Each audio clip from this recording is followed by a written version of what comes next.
B J P ಕಾರ್ಯಕರ್ತರಿಗೂ ಮತ್ತು B J P vote ಹಾಕೋವ್ರಿಗೂ ನನ್ನ ಒಂದು ಕಿವಿ ಮಾತು, ದಯವಿಟ್ಟು ಕೇಳಬೇಡಿ.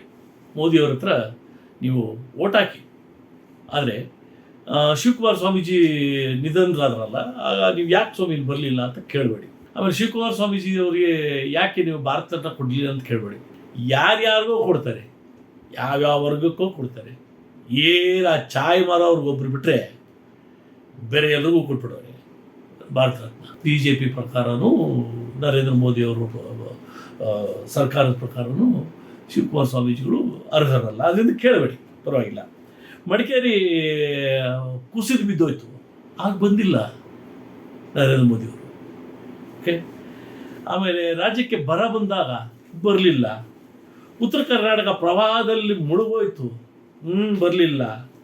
ಚುನಾವಣೆ ಬಂದಾಗ ಬರ್ತಾರಪ್ಪ, ಅದು ಬರಲೇಬೇಕು. ನೀವು ಕೇಳ್ಬೋದು, ಯಾಕ್ರಿ ನಿಮ್ಮ ಕರ್ನಾಟಕ ಬರ್ದಿರೋದು ಮಾತ್ರ ಹೇಳ್ತಾ ಇದ್ದೀರಾ, ನೀವು ಮಣಿಪುರಕ್ಕೆ ಹೋಗಿಲ್ಲ, ಇನ್ನೇನಂತೆ ಗದ ಗದ ಗದ ತೋರಿಸ್ತೈತೆ ಮಣಿಪುರ, ಅಲ್ಲಿಗೆ ಹೋಗಿಲ್ಲ ಪ್ರಧಾನಿಗಳು, ಇನ್ನು ನಾವು ಯಾಕೆ ಕೇಳೋಲ್ಲ ಇವ್ರನ್ನ ಅಂತ. ಇರಲಿ, ನೀವು ದಯವಿಟ್ಟು ಬಿ ಜೆ ಪಿ ವೋಟ್ ಹಾಕೋರು ವೋಟ್ ಹಾಕಿ. ಆದರೆ ನರೇಂದ್ರ ಮೋದಿಯವರಿಗೆ 2014ರಲ್ಲಿ ನೀವು ಒಂದು ಆಶ್ವಾಸನೆ ಕೊಟ್ಟಿದ್ರಲ್ಲ ಸ್ವಾಮಿ, ಸುಮಾರು ಆಶ್ವಾಸನೆಗಳು, ಅದು ಏನಾಯಿತು ಅಂತ ಕೇಳಕ್ಕೆ ಹೋಗಲೇಬೇಡಿ. 15 ಲಕ್ಷ ರೂಪಾಯಿ ನಾನು ಜೋಬ್ಗೆ ಹಾಕ್ತೀನಿ ಅಂತ ಹೇಳಿದ್ರಿ, ಇವತ್ತರೆಗೂ ಬಂದಿಲ್ಲ, ಕೇಳಬೇಡಿ. ಎಲ್ಲ ಪ್ರತಿಯೊಬ್ಬ ನಾಗರಿಕನಿಗೂ ಈ ದೇಶದಲ್ಲಿ ಸ್ವಂತ ಮನೆ ಇರ್ತದೆ ಅಂತ ಹೇಳಿದ್ರೆ, ಅದು 2022ರೊಳಗೆ ಆಗಿಲ್ಲ, ಕೇಳಬೇಡಿ. ಪ್ರತಿಯೊಂದು ಮನೆಗೂ ಈ ಇಡೀ ದೇಶದಲ್ಲಿ 2022ರೊಳಗೆ ಎಲೆಕ್ಟ್ರಿಸಿಟಿ ಕೊಟ್ಟಿರ್ತೀವಿ ಅಂತ ಹೇಳಿದ್ರು, ಕೊಡಲಿಲ್ಲ, ಕೇಳಬೇಡಿ. ರೈತರ ಆದಾಯ ದುಪ್ಪಟ್ಟಾಗ್ತದೆ 2022ರೊಳಗೆ ಅಂತ ಹೇಳಿದ್ರು, ಕೇಳಬೇಡಿ, ಆಗಲಿಲ್ಲ. ಆತ್ಮಹತ್ಯೆಗಳು ಜಾಸ್ತಿ ಆಗವೆ ರೈತರದು, ಅದ್ರ ಬಗ್ಗೆ ಕೇಳಕ್ಕೆ ಹೋಗಬೇಡಿ. ರೈತರು ಸಾಲ ಮನ್ನಾ ಮಾಡ್ತೀವಿ ಅಂತ ಹೇಳಿದ್ರು, ಅದ್ರ ಬಗ್ಗೆ ಕೇಳಕ್ಕೆ ಹೋಗಬೇಡಿ. ಸಾಲ ಮನ್ನಾ ಅಂದಾಗ ನಮ್ಮ ಮಂತ್ರಿಗಳಿದಾರಲ್ಲ, ನಿರ್ಮಲಾ ಸೀತಾರಾಮನ್ ಅವ್ರ ಯಜಮಾನರು ಪ್ರಭಾಕರ್ ಅವರೊಂದು ಮಾತು ಹೇಳಿದ್ದಾರೆ, ಸಾಲ ಮನ್ನಾ ಆಗಿದೆ. ಎಷ್ಟಾಗಿದೆ? 25 ಲಕ್ಷ, 250 ಲಕ್ಷ ಇಲ್ಲ, 250 ಕೋಟಿ ಇಲ್ಲ, 2500 ಕೋಟಿ ಅಲ್ಲ, 25 ಲಕ್ಷ ಕೋಟಿ ಸಾಲ ಮನ್ನಾ ಆಗಿದೆ. ದೊಡ್ಡ ದೊಡ್ಡ ಮಾಲೀಕರಿಗೆ, ಉದ್ಯಮಿಗಳಿಗೆ ಸಾಲ ಮನ್ನಾ ಮಾಡಿಕೊಟ್ಟಿದ್ದಾರೆ. ಎಷ್ಟೋ? 25 ಲಕ್ಷ ಕೋಟಿ. ನೆನಪಿಟ್ಕೊಳ್ಳಿ, ಕೇಳಬೇಡಿ ಅದ್ರ ಬಗ್ಗೆ. ಆಮೇಲೆ ಪೆಟ್ರೋಲ್ ಬೆಲೆ ಇಳಿಸ್ತೀನಿ ಅಂತ ಹೇಳಿದ್ರು, 50 ರೂಪಾಯಿ ಕೆಳಗೆ ಇಳಿಸ್ತೀನಿ ಅಂತ ಹೇಳಿದ್ರು, ಕೇಳಬೇಡಿ. 2014ರಲ್ಲಿ ಹೇಳಿದ್ದದು ಈಡೇರ್ಸಕ್ಕಾಗಿಲ್ಲ ಇವತ್ತರೆಗೂ. ಈಗ ಹೊಸ ಗ್ಯಾರಂಟಿ ಹೇಳ್ತಾ ಇದ್ದಾರೆ, ಪರವಾಗಿಲ್ಲ.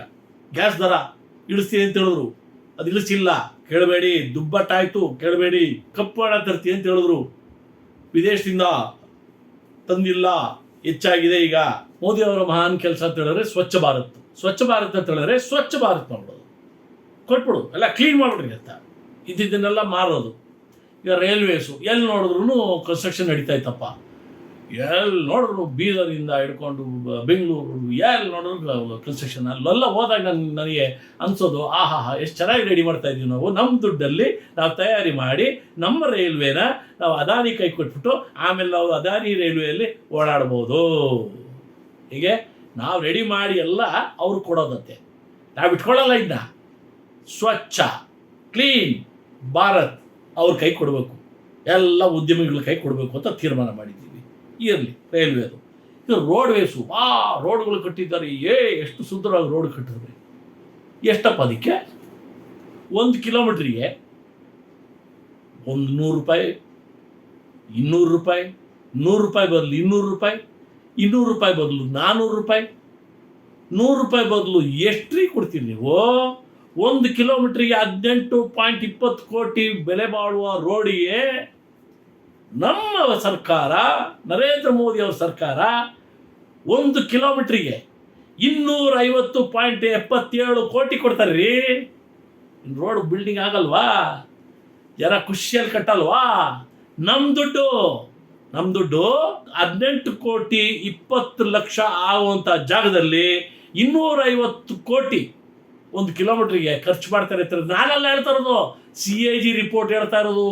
CAG report, all India institute of medical sciences ಕಟ್ಟಿದ್ದಾರೆ, ನರೇಂದ್ರ ಮೋದಿ ಅವರು ಕಟ್ಟಿದ್ದಾರೆ ಅಂತ ಎಲ್ಲರೂ ನಾವು ಕೇಳಿದ್ದೀವಿ. ನೋಡೋಣ ಹೆಂಗಿದೆ. ಇವತ್ತೊಂದು ಮಧುರೆಯಲ್ಲಿ 2019 ಇನಾಗ್ರೇಷನ್ ಮಾಡಿದಂಥ all India institute of medical science எங்கிது ಅಂತ ನೋಡಿ. ஹலோ மக்களே, நான் இப்போ எங்க வந்திருக்கேன்னா வாங்க காட்டுறேன். இங்க பாருங்க, all Indian institute of medical science, AIIMS, Madurai. வாங்க வாங்க வாங்க பார்க்கலாம், வாங்க வாங்க வாங்க. இது வந்து 2019 ஆண்டு நம்மளுடைய ஒன்றிய பிரதமர் அவர்கள் வந்து ஜனவரி மாசம் அடிக்கல் நாட்டின எய்ம்ஸ் மருத்துவமனை எங்க இருக்குன்னா மதுரையில. வாங்க எப்படி இருக்குன்னு பாப்போம்.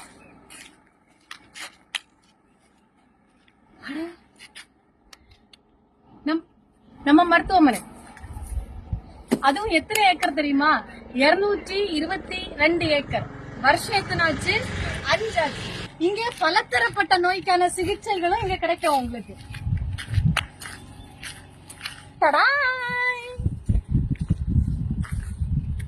எய்ம்ஸ் மருத்துவமனை மதுரை.